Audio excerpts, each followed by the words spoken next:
योजना है जिससे ये जल प्रवाह उत्तर प्रदेश तक पहुंचे और यमुना के माध्यम से गंगा में समाहित हो जाए। दोस्तों, अब समझिए इस योजना की वास्तविक महत्ता।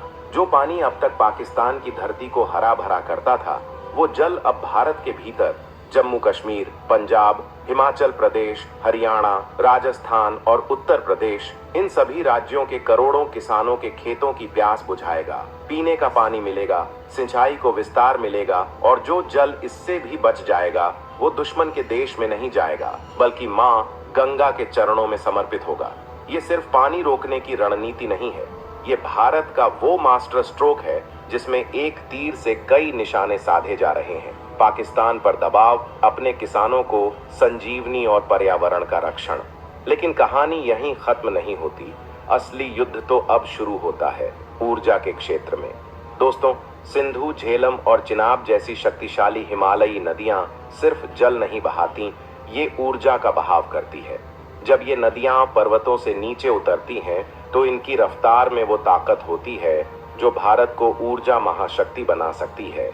भारत अब इसी प्राकृतिक ऊर्जा को हार्नेस कर रहा है और लक्ष्य है 16,000 मेगावाट से अधिक का स्वच्छ जल विद्युत उत्पादन। ये संख्या कोई मामूली आंकड़ा नहीं है, इससे भारत की ऊर्जा तस्वीर ही बदल जाएगी। अब भारत कोयले की बिजली से मुक्त हो जाएगा, हमारी फैक्ट्रियों को सस्ती बिजली मिलेगी, हमारे घरों में कभी लाइट नहीं जाएगी और हमारी सड़कें इलेक्ट्रिक गाड़ियों से भर जाएंगी। और जब भारत स्वच्छ ऊर्जा में आत्मनिर्भर हो जाएगा, तब यही बिजली नेपाल, भूटान, बांग्लादेश जैसे पड़ोसी देशों को बेचकर आर्थिक शक्ति का स्रोत बनेगी।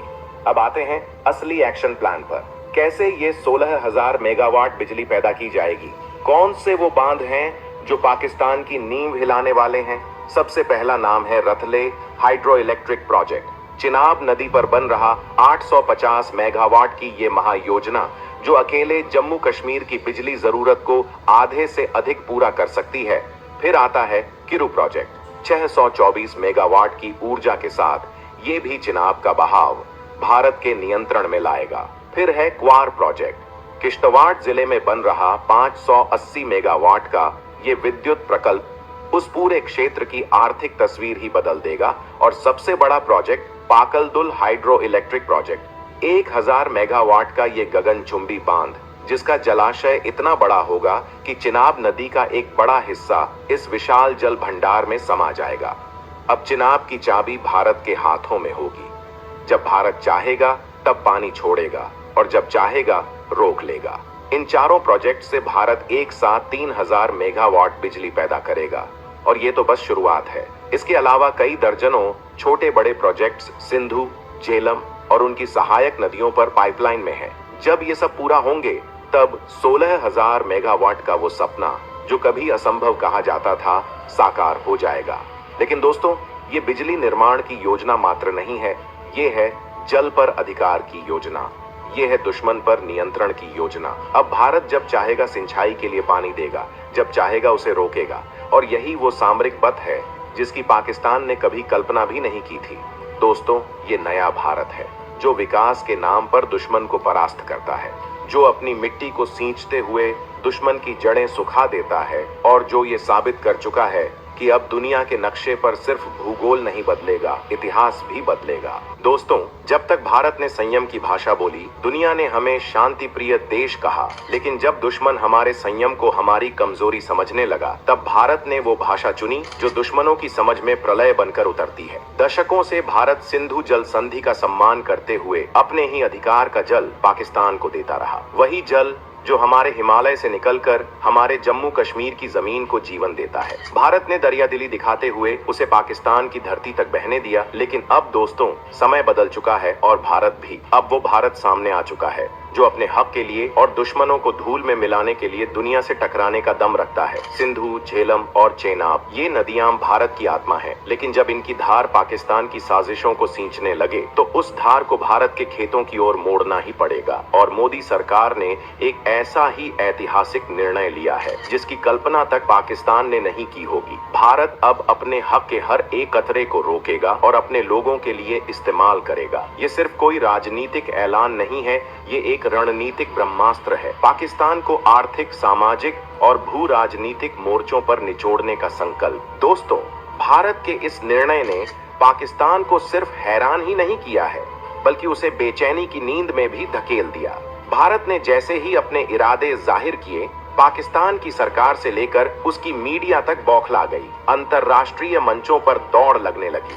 वर्ल्ड बैंक से गुहारें, संयुक्त राष्ट्र में चीख पुकार, भारत को याद दिलाया जाने लगा उस संधि के बारे में जिसे पाकिस्तान खुद ही बार बार तोड़ता रहा है। लेकिन इस बार भारत झुकने नहीं आया। इस बार भारत गिड़गिड़ाने वालों में नहीं, आंखों में आंखें डालकर कहने वालों में से है कि अब कोई समझौता नहीं होगा। दोस्तों, पाकिस्तान की ओर से एक के बाद एक 4 चिट्ठियां आईं, प्रार्थनाएं की गईं, हाथ जोड़े गए, लेकिन भारत ने दो टूक कहा, जो पानी हम दशकों से तुम्हें मुफ्त में देते रहे हैं, अब वो हमारे खेतों को सींचेगा, हमारे नागरिकों की प्यास बुझाएगा। दोस्तों, भारत का ये रवैया देख पाकिस्तान सकते में आ गया। उसे भरोसा नहीं हो रहा था कि भारत वाकई में इतने कठोर कदम उठा सकता है।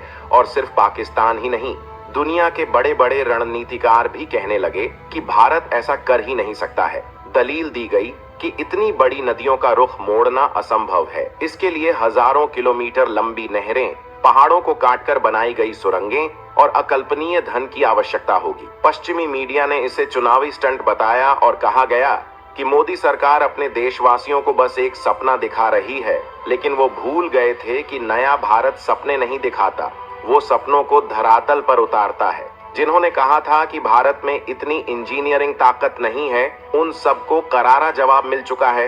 बिना कोई शोर किए, बिना ढोल नगाड़े बजाए भारत ने वो काम शुरू कर दिया है जिसे दुनिया असंभव मानती थी। भारत ने उन पहाड़ों को चीरना शुरू कर दिया है जिनके बारे में दुश्मन सोच भी नहीं सकते थे। इंजीनियरिंग के उस महायज्ञ की शुरुआत हो चुकी है जिसमें अब चिंगारी नहीं, ज्वाला उठ रही है। दोस्तों, ये कोई मामूली प्रोजेक्ट नहीं है, ये भारत का अब तक का सबसे विशाल जलमोड़ योजना है। ये सिर्फ जल का बहाव नहीं मोड़ेगा, बल्कि भारत की भू राजनीतिक दिशा भी तय करेगा। ये वो योजना है जिसकी परछाई में चीन का 3 गॉर्जियस डैम भी फीका लगने लगे। भारत की इस प्लानिंग ने सिर्फ पाकिस्तान ही नहीं, चीन को भी हिला दिया है। अब बीजिंग में बैठे रणनीतिकारों की आंखों में भी सवाल तैरने लगे हैं कि आखिर भारत इतनी रफ्तार से कैसे आगे बढ़ सकता है। और इसका जवाब एक ही है, जब सवाल भारत के सम्मान का हो, उसके अधिकार का हो, तो फिर भारत पहाड़ों को भी हिला देता है। दोस्तों, अब आइए आपको उस विराट योजना की वो तस्वीर दिखाते हैं जिसे देखकर न सिर्फ पाकिस्तान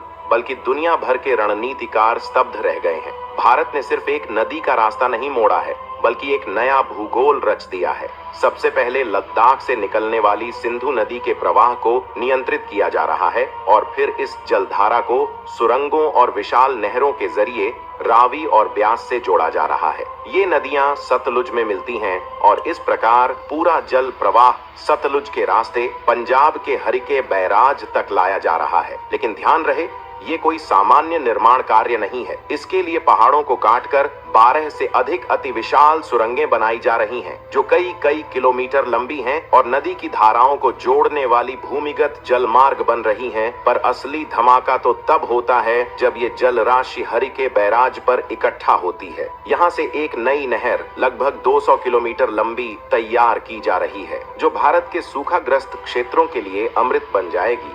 ये नहर पुरानी नहर के समानांतर बिछाई जा रही है और आगे चलकर इसे राजस्थान की जीवन रेखा इंदिरा गांधी नहर और गंग नहर से जोड़ दिया जाएगा। अंततः इस संपूर्ण प्रणाली को यमुना नदी से भी जोड़ने की योजना है, जिससे ये जल प्रवाह उत्तर प्रदेश तक पहुंचे और यमुना के माध्यम से गंगा में समाहित हो जाए। दोस्तों, अब समझिए इस योजना की वास्तविक महत्ता। जो पानी अब तक पाकिस्तान की धरती को हरा भरा करता था, वो जल अब भारत के भीतर जम्मू कश्मीर, पंजाब, हिमाचल प्रदेश, हरियाणा, राजस्थान और उत्तर प्रदेश, इन सभी राज्यों के करोड़ों किसानों के खेतों की प्यास बुझाएगा। पीने का पानी मिलेगा, सिंचाई को विस्तार मिलेगा और जो जल इससे भी बच जाएगा वो दुश्मन के देश में नहीं जाएगा, बल्कि मां गंगा के चरणों में समर्पित होगा। ये सिर्फ पानी रोकने की रणनीति नहीं है, ये भारत का वो मास्टर स्ट्रोक है जिसमें एक तीर से कई निशाने साधे जा रहे हैं। पाकिस्तान पर दबाव, अपने किसानों को संजीवनी और पर्यावरण का रक्षण। लेकिन कहानी यहीं खत्म नहीं होती। असली युद्ध तो अब शुरू होता है ऊर्जा के क्षेत्र में। दोस्तों, सिंधु, झेलम और चिनाब जैसी शक्तिशाली हिमालयी नदियां सिर्फ जल नहीं बहाती, ये ऊर्जा का बहाव करती है। जब ये नदियां पर्वतों से नीचे उतरती हैं तो इनकी रफ्तार में वो ताकत होती है जो भारत को ऊर्जा महाशक्ति बना सकती है। भारत अब इसी प्राकृतिक ऊर्जा को हार्नेस कर रहा है और लक्ष्य है 16,000 मेगावाट से अधिक का स्वच्छ जल विद्युत उत्पादन। ये संख्या कोई मामूली आंकड़ा नहीं है। इससे भारत की ऊर्जा तस्वीर ही बदल जाएगी। अब भारत कोयले की बिजली से मुक्त हो जाएगा, हमारी फैक्ट्रियों को सस्ती बिजली मिलेगी, हमारे घरों में कभी लाइट नहीं जाएगी और हमारी सड़कें इलेक्ट्रिक गाड़ियों से भर जाएंगी। और जब भारत स्वच्छ ऊर्जा में आत्मनिर्भर हो जाएगा तब यही बिजली नेपाल, भूटान, बांग्लादेश जैसे पड़ोसी देशों को बेचकर आर्थिक शक्ति का स्रोत बनेगी। अब आते हैं असली एक्शन प्लान पर। कैसे ये 16,000 मेगावाट बिजली पैदा की जाएगी? कौन से वो बांध हैं जो पाकिस्तान की नींव हिलाने वाले हैं? सबसे पहला नाम है Ratle hydro electric project. Chenab नदी पर बन रहा 850 मेगावाट की ये महायोजना जो अकेले जम्मू कश्मीर की बिजली जरूरत को आधे से अधिक पूरा कर सकती है। फिर आता है किरू प्रोजेक्ट। 624 मेगावाट की ऊर्जा के साथ ये भी चिनाब का बहाव भारत के नियंत्रण में लाएगा। फिर है क्वार प्रोजेक्ट। किश्तवाड़ जिले में बन रहा 580 मेगावाट का ये विद्युत प्रकल्प उस पूरे क्षेत्र की आर्थिक तस्वीर ही बदल देगा। और सबसे बड़ा project Pakaldul hydro electric project, 1000 megawatt का ये गगनचुंबी बांध जिसका जलाशय इतना बड़ा होगा कि चिनाब नदी का एक बड़ा हिस्सा इस विशाल जल भंडार में समा जाएगा। अब चिनाब की चाबी भारत के हाथों में होगी। जब भारत चाहेगा तब पानी छोड़ेगा और जब चाहेगा रोक लेगा।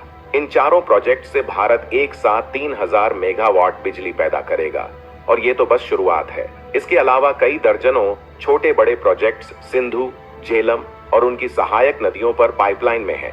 जब ये सब पूरा होंगे तब 16,000 मेगावाट का वो सपना जो कभी असंभव कहा जाता था साकार हो जाएगा। लेकिन दोस्तों, ये बिजली निर्माण की योजना मात्र नहीं है, ये है जल पर अधिकार की योजना, ये है दुश्मन पर नियंत्रण की योजना। अब भारत जब चाहेगा सिंचाई के लिए पानी देगा, जब चाहेगा उसे रोकेगा। और यही वो सामरिक पथ है जिसकी पाकिस्तान ने कभी कल्पना भी नहीं की थी। दोस्तों, ये नया भारत है जो विकास के नाम पर दुश्मन को परास्त करता है, जो अपनी मिट्टी को सींचते हुए दुश्मन की जड़ें सुखा देता है और जो ये साबित कर चुका है कि अब दुनिया के नक्शे पर सिर्फ भूगोल नहीं बदलेगा, इतिहास भी बदलेगा। दोस्तों, जब तक भारत ने संयम की भाषा बोली, दुनिया ने हमें शांति प्रिय देश कहा। लेकिन जब दुश्मन हमारे संयम को हमारी कमजोरी समझने लगा, तब भारत ने वो भाषा चुनी जो दुश्मनों की समझ में प्रलय बनकर उतरती है। दशकों से भारत सिंधु जल संधि का सम्मान करते हुए अपने ही अधिकार का जल पाकिस्तान को देता रहा। वही जल जो हमारे हिमालय से निकलकर हमारे जम्मू कश्मीर की जमीन को जीवन देता है। भारत ने दरियादिली दिखाते हुए उसे पाकिस्तान की धरती तक बहने दिया। लेकिन अब दोस्तों, समय बदल चुका है और भारत भी। अब वो भारत सामने आ चुका है जो अपने हक के लिए और दुश्मनों को धूल में मिलाने के लिए दुनिया से टकराने का दम रखता है। सिंधु, झेलम और चेनाब, ये नदियां भारत की आत्मा है। लेकिन जब इनकी धार पाकिस्तान की साजिशों को सींचने लगे तो उस धार को भारत के खेतों की ओर मोड़ना ही पड़ेगा। और मोदी सरकार ने एक ऐसा ही ऐतिहासिक निर्णय लिया है जिसकी कल्पना तक पाकिस्तान ने नहीं की होगी। भारत अब अपने हक के हर एक कतरे को रोकेगा और अपने लोगों के लिए इस्तेमाल करेगा। ये सिर्फ कोई राजनीतिक ऐलान नहीं है, ये एक रणनीतिक ब्रह्मास्त्र है। पाकिस्तान को आर्थिक, सामाजिक और भू राजनीतिक मोर्चों पर निचोड़ने का संकल्प। दोस्तों, भारत के इस निर्णय ने पाकिस्तान को सिर्फ हैरान ही नहीं किया है, बल्कि उसे बेचैनी की नींद में भी धकेल दिया। भारत ने जैसे ही अपने इरादे जाहिर किए, पाकिस्तान की सरकार से लेकर उसकी मीडिया तक बौखला गई। अंतर्राष्ट्रीय मंचों पर दौड़ लगने लगी। वर्ल्ड बैंक से गुहारें, संयुक्त राष्ट्र में चीख पुकार, भारत को याद दिलाया जाने लगा उस संधि के बारे में जिसे पाकिस्तान खुद ही बार बार तोड़ता रहा है। लेकिन इस बार भारत झुकने नहीं आया। इस बार भारत गिड़गिड़ाने वालों में नहीं, आंखों में आंखें डालकर कहने वालों में से है कि अब कोई समझौता नहीं होगा। दोस्तों, पाकिस्तान की ओर से एक के बाद एक 4 चिट्ठियां आईं, प्रार्थनाएं की गईं, हाथ जोड़े गए। लेकिन भारत ने 2 टूक कहा, जो पानी हम दशकों से तुम्हें मुफ्त में देते रहे हैं, अब वो हमारे खेतों को सींचेगा, हमारे नागरिकों की प्यास बुझाएगा। दोस्तों, भारत का ये रवैया देख पाकिस्तान सकते में आ गया। उसे भरोसा नहीं हो रहा था कि भारत वाकई में इतने कठोर कदम उठा सकता है। और सिर्फ पाकिस्तान ही नहीं, दुनिया के बड़े बड़े रणनीतिकार भी कहने लगे कि भारत ऐसा कर ही नहीं सकता है। दलील दी गई कि इतनी बड़ी नदियों का रुख मोड़ना असंभव है। इसके लिए हजारों किलोमीटर लंबी नहरें, पहाड़ों को काटकर बनाई गई सुरंगें और अकल्पनीय धन की आवश्यकता होगी। पश्चिमी मीडिया ने इसे चुनावी स्टंट बताया और कहा गया कि मोदी सरकार अपने देशवासियों को बस एक सपना दिखा रही है, लेकिन वो भूल गए थे कि नया भारत सपने नहीं दिखाता, वो सपनों को धरातल पर उतारता है। जिन्होंने कहा था कि भारत में इतनी इंजीनियरिंग ताकत नहीं है, उन सबको करारा जवाब मिल चुका है। बिना कोई शोर किए, बिना ढोल नगाड़े बजाए भारत ने वो काम शुरू कर दिया है जिसे दुनिया असंभव मानती थी। भारत ने उन पहाड़ों को चीरना शुरू कर दिया है जिनके बारे में दुश्मन सोच भी नहीं सकते थे। इंजीनियरिंग के उस महायज्ञ की शुरुआत हो चुकी है जिसमें अब चिंगारी नहीं, ज्वाला उठ रही है। दोस्तों, ये कोई मामूली प्रोजेक्ट नहीं है, ये भारत का अब तक का सबसे विशाल जलमोड़ योजना है। ये सिर्फ जल का बहाव नहीं मोड़ेगा, बल्कि भारत की भू राजनीतिक दिशा भी तय करेगा। ये वो योजना है जिसकी परछाई में चीन का 3 गॉर्जियस डैम भी फीका लगने लगे। भारत की इस प्लानिंग ने सिर्फ पाकिस्तान ही नहीं, चीन को भी हिला दिया है। अब बीजिंग में बैठे रणनीतिकारों की आंखों में भी सवाल तैरने लगे हैं कि आखिर भारत इतनी रफ्तार से कैसे आगे बढ़ सकता है और